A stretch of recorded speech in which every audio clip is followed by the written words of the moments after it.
the illusion of control and the chain we forge. Imagine waking up one day and realizing that almost everything you've built your life around, your goals, your fears, your identity, wasn't really chosen by you. Not consciously, not deliberately, but shaped by a system, by expectations, by stories you didn't write. And here's the kicker, you didn't even notice it happening. Click subscribe to this channel to get more profound insights.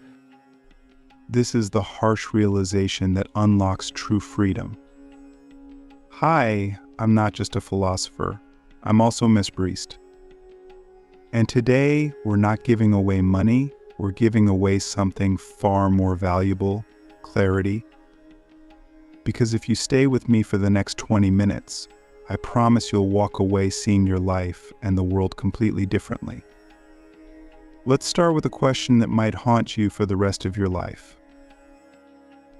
What if the only reason you suffer is because you believe you were supposed to be someone else? In the first minute of this video, I want to plant a seed in your mind. Something that will grow, twist, and bloom into a truth that you won't be able to unsee. That seed is this: freedom doesn't come from getting everything you want. It comes from realizing you don't need everything you want. Let that sink in, because for most of us, the chase, whether it's for money, validation, success, relationships, isn't really about the thing itself. It's about the meaning we've attached to the thing. And most of that meaning, it was given to us by someone else. We're going to explore why you feel stuck, why life feels heavy, and why, despite all your efforts, peace always seems just out of reach. And I promise you, this isn't some vague motivational talk. This is going to be surgical, logical, raw, real. By the end, you'll confront truths most people spend their whole lives avoiding. So let's go there. We start with a simple but brutal truth. You didn't choose your beliefs. Think about it. You didn't choose your name. You didn't choose your language. You didn't choose your religion, your fears, your definition of success. When you were born, you were dropped into a world mid-story. And that story had rules, expectations, scripts. You learned what it means to be good. You learned what's normal. You learned what to chase and what to avoid. And you absorbed all of it like a sponge, without realizing that you were being programmed. Now here's the twist, even your rebellion against those systems, that too was shaped by the system. You think you're doing the opposite of what your parents wanted or what society told you, but your reaction is still a reaction. You're still playing within the game. You just switched teams.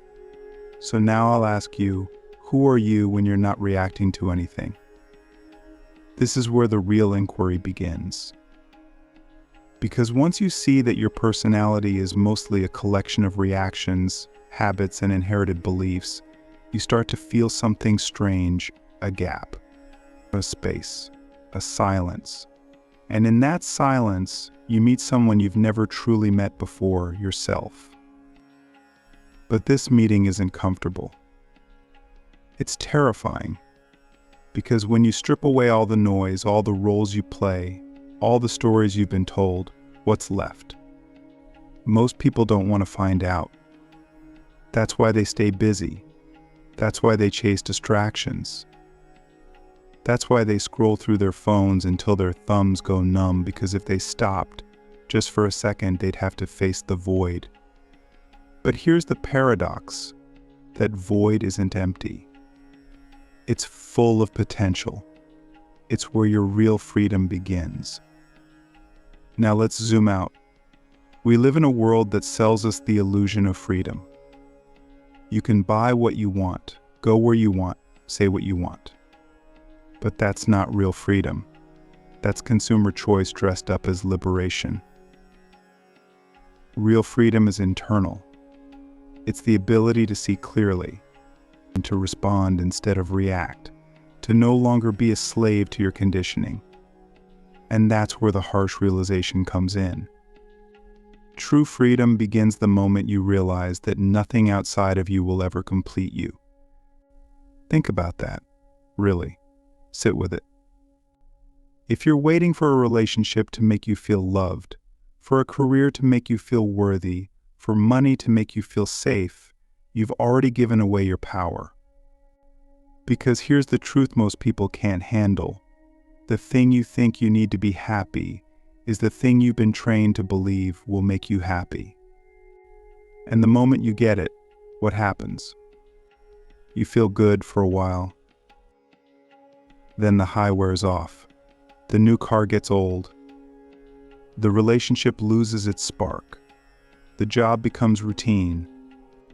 And you're left with the same emptiness you started with. So you chase the next thing, and the next, and the next. That's not freedom. That's addiction. Now, here's where it gets uncomfortable. Most people would rather stay in the cycle than confront the truth, because the truth is painful at first. It's disorienting. It feels like death, but it's the death of illusion, the death of the false self. And on the other side of that death is clarity. Let me give you a metaphor. Imagine you're in a prison cell, but it's a beautiful cell with soft lighting, comfortable furniture, and a big screen playing your favorite shows. You've been there so long, you forget it's a prison. Then one day, someone opens the door and tells you you can leave. At first, you're excited, but then you hesitate, because out there, it's unknown. It's raw. It's unfiltered. There are no scripts to follow, no familiar routines. And suddenly the prison feels safe. So here's the question: would you leave the prison if you realized you were the one who built it? This is what most people don't understand about liberation. It's not about breaking free. It's about realizing that you were never truly trapped except by your own mind. That's why the harsh realization is actually a gift. It stings at first, but it opens the door. Now let's bring it down to earth. What does this mean for your actual life? It means questioning every assumption, every belief, every should. It means asking, do I really want this, or have I been conditioned to want it? It means sitting with discomfort instead of running from it. It means embracing boredom instead of fearing it. It means learning to be with yourself without needing to escape. That's the real work. And yes, it's hard. It's lonely. It's messy. But it's also the path to peace.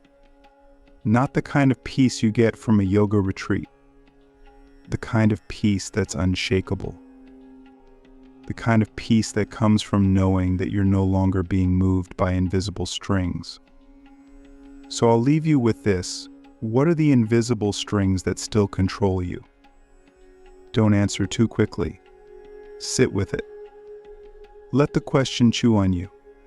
Because when you start to see the strings, that's when they start to lose their power. And that's when you begin to taste real freedom. But to truly break free, we have to face the next layer of the illusion. And that, my friend, is what we'll uncover in the next part of this journey. The illusion of control and the chain we forge. If the first harsh realization is that much of what we believe and chase is not truly ours, then the second is even more unsettling. That we are far less in control of our lives than we think, and most of our suffering comes from the illusion that we are. Think about it. From the moment we wake up, we try to control everything: our image, our schedules, our relationships, our futures. We plan and predict and micromanage as if we were gods of our own little universes. But reality doesn't work that way. Life is not a spreadsheet. It's not a script. It's a tide, a river, a moving, breathing chaos. And every time we try to force it into a box, we create tension. We create resistance. And in that resistance, we suffer. We've been told that control equals power. But what if that's the wrong equation? What if control is actually a form of fear? A fear of losing, of failing, of the unknown. We don't cling to control because we're strong, we cling to it because we're scared. And the more afraid we are, the tighter we grip. But here's the paradox: the tighter we grip, the more life slips through our fingers. When control gives us the illusion of safety, but it also acts as a cage. A beautiful, rational, socially accepted cage. And the more we live inside that cage, the more we confuse it with freedom. But freedom is not the ability to manipulate outcomes. Freedom is the ability to be unshaken when outcomes change. Let me ask you something. When was the last time things went exactly as you planned and stayed that way? Probably never. Because life doesn't care about your plans. It moves with its own rhythm, and every attempt to dominate it only leads to exhaustion. Look at nature. The river doesn't resist the rock, it flows around it. The tree doesn't fight the storm, it bends with it. So why do we, the most intelligent species on Earth, insist on fighting everything we can't control? Why do we treat surrender as weakness, when in truth, it's the highest form of wisdom? Here's a brutal truth most self-help gurus won't tell you: you can do everything right and still lose. You can eat healthy, work hard, be kind, plan for the future, and still get hit with betrayal, sickness, failure, chaos.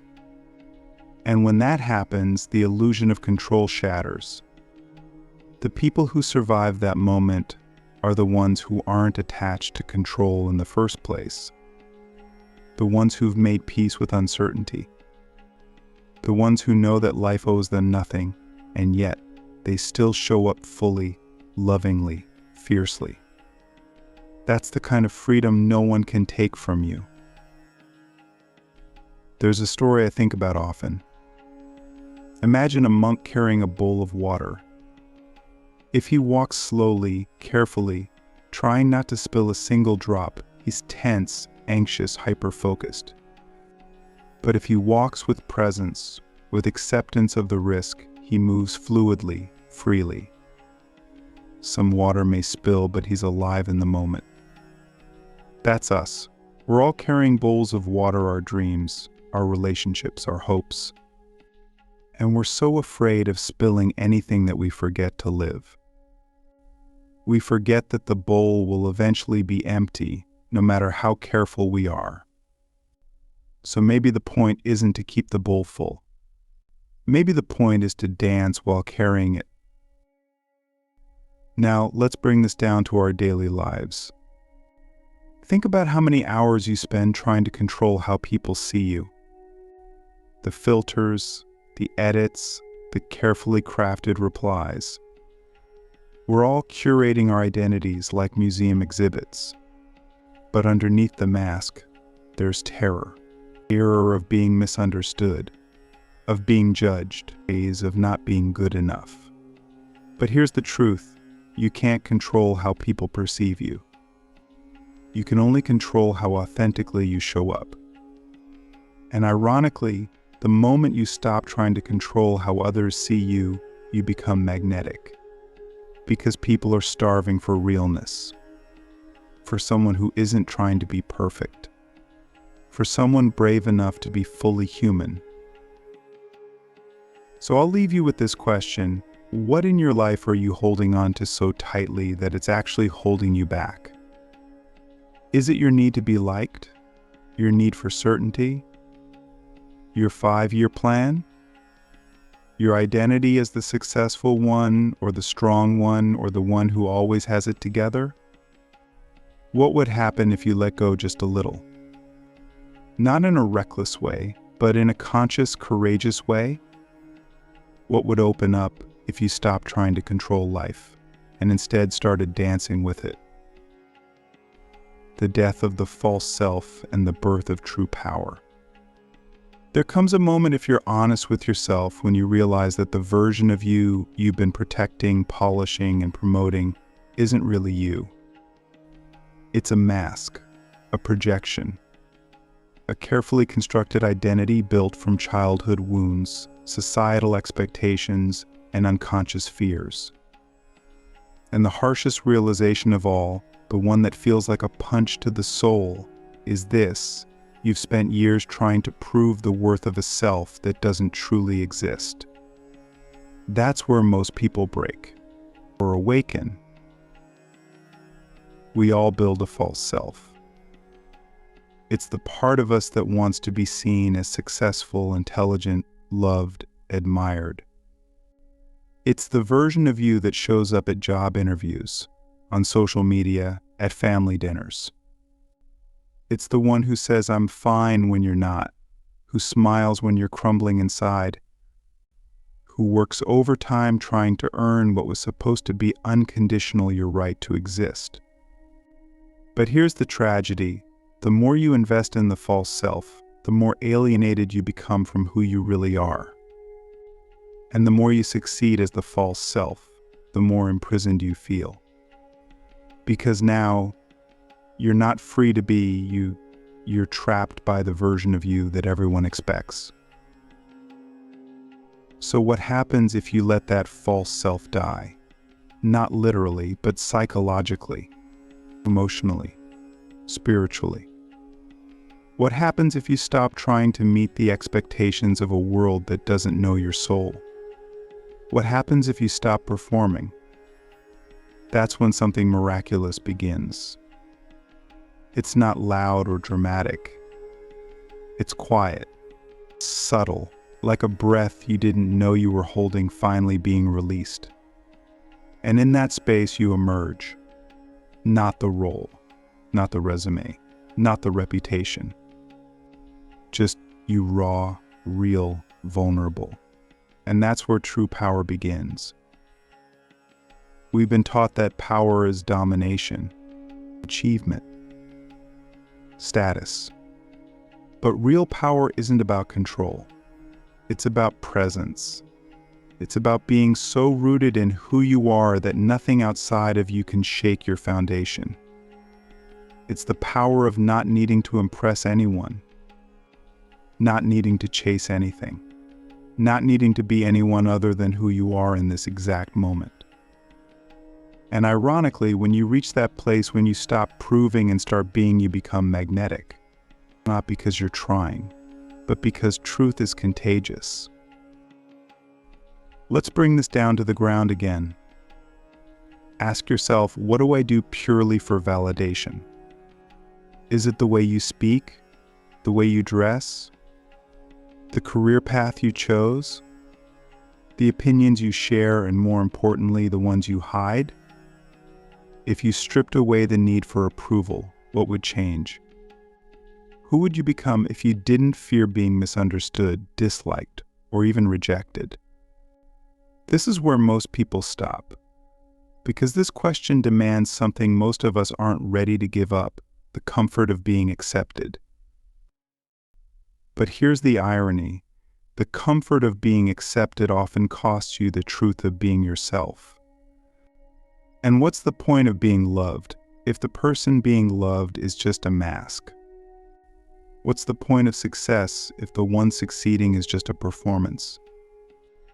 At some point you have to decide, do I want to be admired or do I want to be free? Because you can't have both. Not fully. Not deeply. One requires you to conform. The other requires you to confront. And this is where the final, deepest freedom emerges: the freedom to be misunderstood, the freedom to say no without guilt, the freedom to stand alone without fear, the freedom to disappoint others in order to be honest with yourself. That's the kind of freedom that terrifies the false self, because the false self survives only through approval. But once you realize that you don't need approval to be whole, complete, and worthy, the false self begins to dissolve. It dies, and in its place, something ancient and eternal is reborn, your true self. Not the self created by the world, but the self that existed before the world told you who to be. So I'll end this journey with one final question, one that has the power to shatter illusions and awaken something timeless within you. If you were no longer afraid of losing anything, who would you be? Let that question echo. Let it unsettle you. Let it follow you into your decisions, your relationships, your silence. Because in that question lives the key to everything you've been seeking, not outside, but within. This has been our journey through the harsh realization that unlocks true freedom. And it's not meant to end here. This is your invitation to stop running, stop pretending, and start living. Fully, freely, fiercely. Now go. Tear off the mask. Walk out of your beautiful prison. And meet yourself maybe for the very first time.